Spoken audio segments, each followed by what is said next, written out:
Now, in regard to my thoughts on Andrew Yang,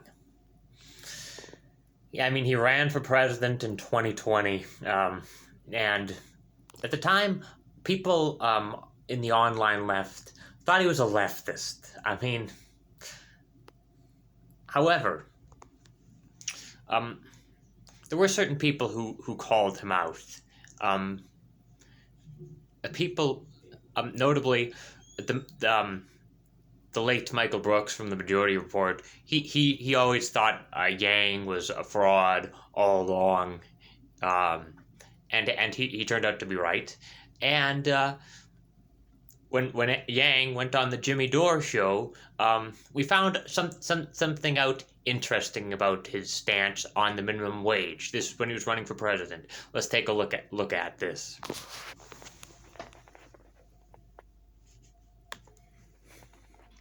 And for a minimum wage, what are you for, the 15 or the 20 or the 25? Are you for one of those?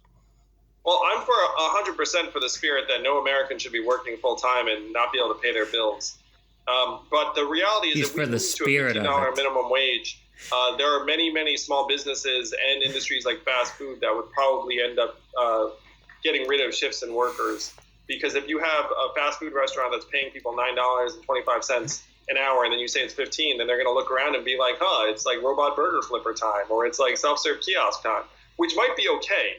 But I'm suggesting that if we put $1,000 a month into people's hands, then that serves as a virtual raise for every worker. It makes workers much harder to exploit. It actually rewards mothers and caregivers who right now a minimum wage would not impact. Like a freedom dividend is much broader and bigger, and then we can turn to a minimum wage, but the need for it goes much lower, because I'm essentially giving everyone $1,000 a month raise, which would raise the effective minimum wage to close to $15 an hour anyway. So, okay, well, I don't agree with that, because that idea that if we raise people's wages, they'll automate them. They will automate them if they can. They're not doing that because they're nice, right? Or because they would, if they could automate their jobs right now, they would do it right now. And that the only reason that is generally true. Yeah, but it is possible that if you change the economic incentives to automate something, it might become more appealing. Right. Okay. But I like to bowl. We don't have pin setters anymore. It's not because they tried to get more money for pin setters. Okay.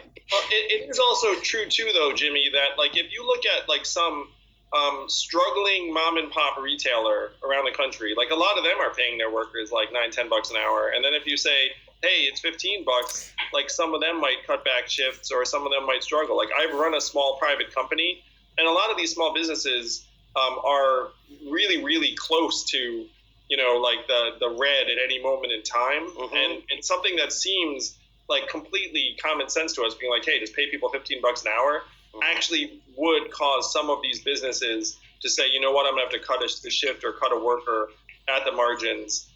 So again, I just rather just give people the raise directly, and I think workers would prefer that too. If we just put $1,000 a month in your hand. Yeah, I mean, again, the UBI is, you're correct on that, and you're incorrect on the other stuff.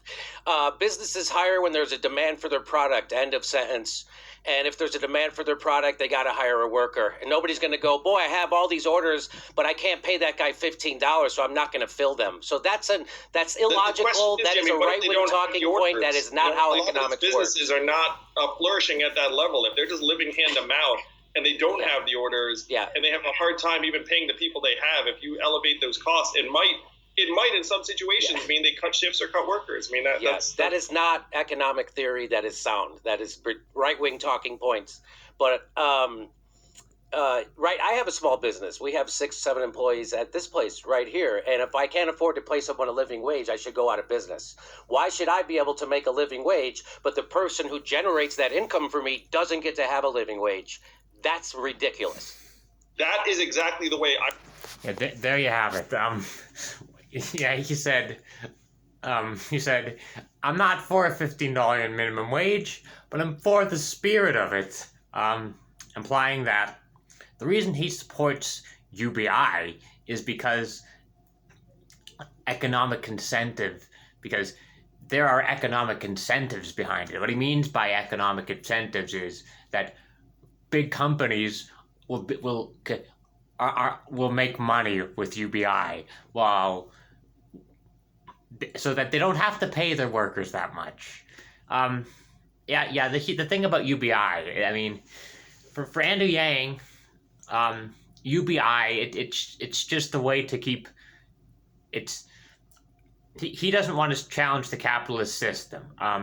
And UBI is just another way for him to keep the capitalist system running, rather than do revolution.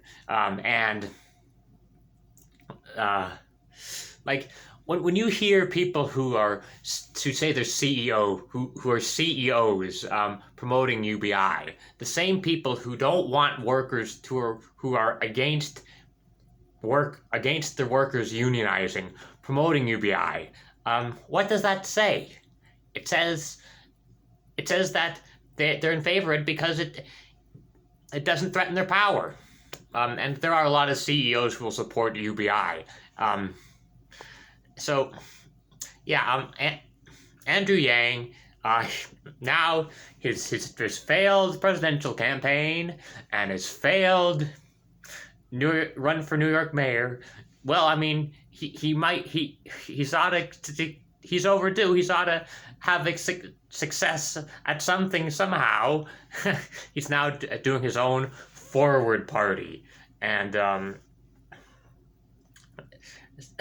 mean, I'm in favor of a third party, but this is not how my idea of a third party would be. My idea of a third party would be a real leftist party who's going to introduce a real leftist policies that are pro-worker, pro Medicare for all, pro living wage. And so here's what Andrew Yang tweeted.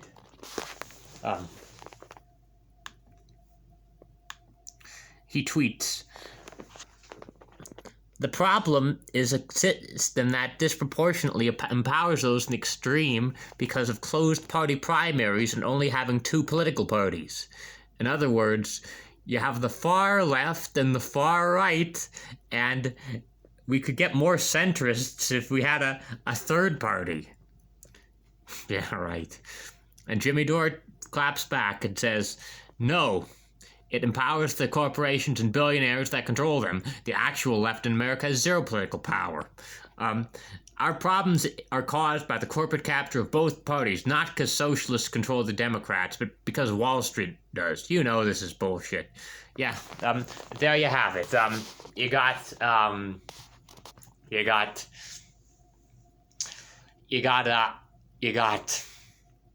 I mean, the Democrats and the Republicans, they're controlled by special interests and big corporations. The government bails out big corporations to give them so that they can turn profits and screw over workers, as opposed to the working class who gets crumbs for the discarded working class, and